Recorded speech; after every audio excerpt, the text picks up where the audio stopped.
गंगा के खासकर तराई इलाकों में कह सकते हैं कि पर्यटन का एक बड़ा केंद्र विकसित किया जा सकता है।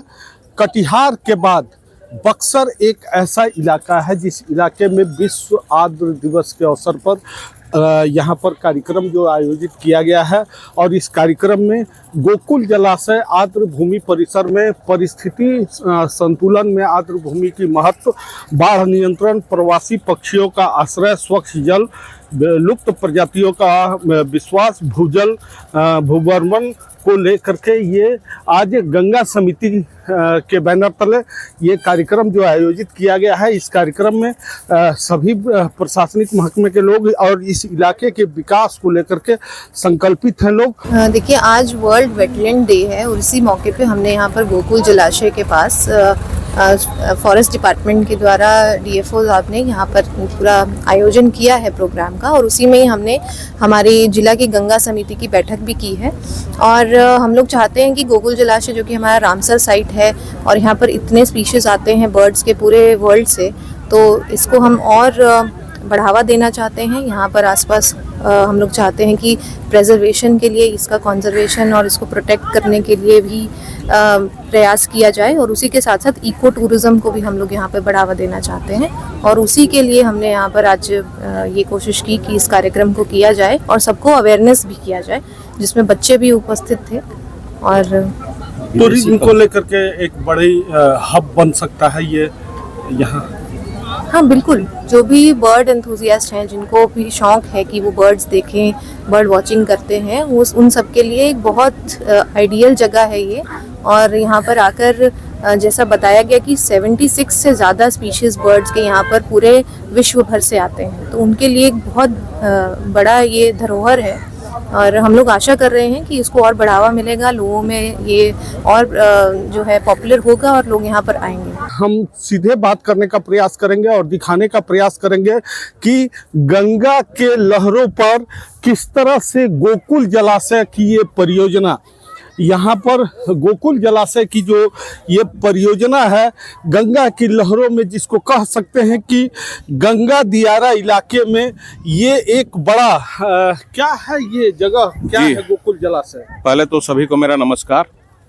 ये गोकुल जलाशय हम लोग का ये चक्की से लेकर ये बिहार घाट नैनीजोर तक है, और ये आज सरकार के द्वारा ये क्या कर रहे हैं जी? विश्व अंतर्भूमीय दिवस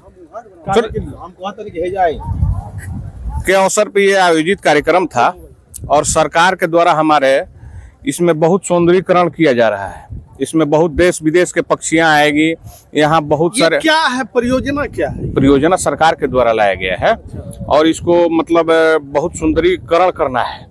यहाँ के लोगों को उससे रोजगार मिलेगा, लोगों का वातावरण शुद्ध होगा, प्रदूषण से मुक्त होगा, पेड़ पौधा लगेंगे और एक से एक पक्षी लाए जाएंगे। यहाँ पर्यटक जैसे जहाँ हम लोग जाते हैं, बहुत जगह जाते हैं, वहाँ डैम में घूमने के लिए वहाँ पैसा दे के घूमना पड़ता है। तो यहाँ भी लोग बाहर से आएंगे और प्रदर्शनी करेंगे, घूमेंगे, यहाँ सबको रोजगार मिलेगा।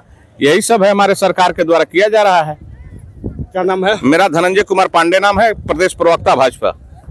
भाजपा के प्रवक्ता महोदय थे। गोकुल जलाशय परियोजना पर्यटन का तो बड़ा केंद्र बन सकता है। हाँ, बन सकता है, बहुत बढ़िया केंद्र बन सकता है। अच्छा, हाँ। आज क्या हो रहा है? आज यहाँ जो विश्व आर्द्र भूमि दिवस के उपलक्ष्य में जो ये परियोजना गोकुल जलाशय का हम लोग यहाँ के किसान आवेदन दिए थे, तो इस पर ये जो है कार्य हो रहा है। उसी पर ये आर्द्र भूमि दिवस बचाओ संरक्षण के लिए एक जन जागरूकता कार्यक्रम शुरू हुआ। जन जागरूकता कार्यक्रम। कुछ और लोग हैं जो खासकर गोकुल जलाशय का इतिहास, गोकुल जलाशय का भूगोल, गोकुल जलाशय क्या है, गंगा के तटीय इलाके में इस तरह से इस परियोजना को विकसित करने की एक अवधारणा आई है। क्या है पूरा मामला? ये गोकुल जलाशय जो है, हमारे यहाँ 25 किलोमीटर जल मिला है, तो जलीय व्यवसाय का बहुत बड़ा केंद्र होगा, ताकि लाखों लोगों को रोजगार मिलेगा और बिहार सरकार और केंद्र सरकार के करोड़ों रुपए राजस्व की आमदनी होगी, जिससे हमारे यहाँ नौजवान जो है बेरोजगार दूसरे राज्य में जो नौकरी खोजने के लिए जा रहे हैं, अगर हमारे यहाँ इस झील को इको टूरिज्म सेंटर बना दिया जाए और तरह के परियोजना लागू कर दिया जाए तो हमारे यहाँ लाखों लोगों को रोजगार के लिए सृजन से कम नहीं होगा। और हमारी सरकार जो है ये रामसर साइट घोषित की है, पर्यटन का अभी वो दर्जा नहीं मिला है, ताकि इसको सिस्टमेटिक ढंग से पर्यटन क्षेत्र बनाया जाए। हमारे यहाँ काले हिरण पाए जाते हैं, बिहार में काले हिरण पाए जाते हैं यहाँ। नहीं, अभी आपने एक बात कही रामसर। हाँ, रामसर ये क्या है, इसका इतिहास क्या है, ये क्या परियोजना है और कब से यहाँ लागू हुई है? ये रामसर एक विश्व की धरोहर की संस्था है। जैसे यूनेस्को जो है अच्छे अच्छे धरोहरों को शामिल करती है, उसी तरह रामसर एक झील बावड़ी तालाब को रामसर के साइड में किया जाता है। उस संस्था जो द्वारा इसको ले लिया गया है, लेकिन विकास की रूपरेखा अभी नहीं दिखाई दे रही है, ताकि हमारे यहाँ रोजगार का सृजन होगा ना। केवल रामसर साइड कर देने से तो नहीं होगा, हमारे यहाँ रामसर साइड करने से तो रोजगार मिलेगा नहीं। हमारे यहाँ जब इतना छोटा झील कश्मीर का डल झील जो है विश्व के मानचित्र पर जा रहा है, और हमारे यहाँ इतना बड़ा झील है जो इसको कोई आज तक बिहार सरकार हो चाहे केंद्र सरकार हो, गुजरात में रो फोरी प्रधानमंत्री चला सकते हैं, तो क्या हमारे यहाँ ये संस्था नहीं चल सकती है? तो इस तरह के हमारे यहाँ विकास का एक बहुत बड़ा केंद्र बन सकता है, रोजगार का सृजन हो सकता है और इससे लाखों लोगों को रोजगार मिलेगा।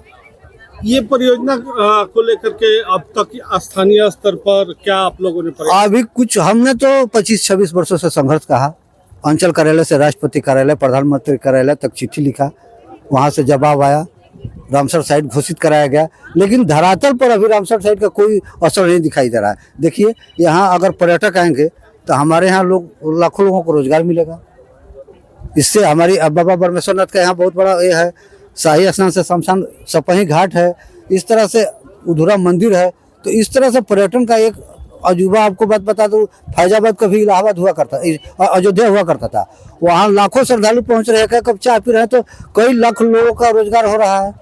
उसी तरह हमारे यहाँ रोजगार का सृजन कराया जाए, ये प्रदर्शनी और ये दिखाने से थोड़ी होगा। इसके लिए कौन जिम्मेवार? भारत सरकार, बिहार सरकार? भारत सरकार बिहार सरकार दोनों जुआ है, उदासीन। हाँ, उदासीन है। अभी हम स्थानीय सांसद से कई बार धरना पर बैठे, तो अभी लोकसभा में उठाए हैं, देखिए क्या पहल आ रही है। अश्विनी चौबे जी थे, वो ये मंत्री थे, वो पहल किए, इस तरह से चल रहा है कार्यक्रम।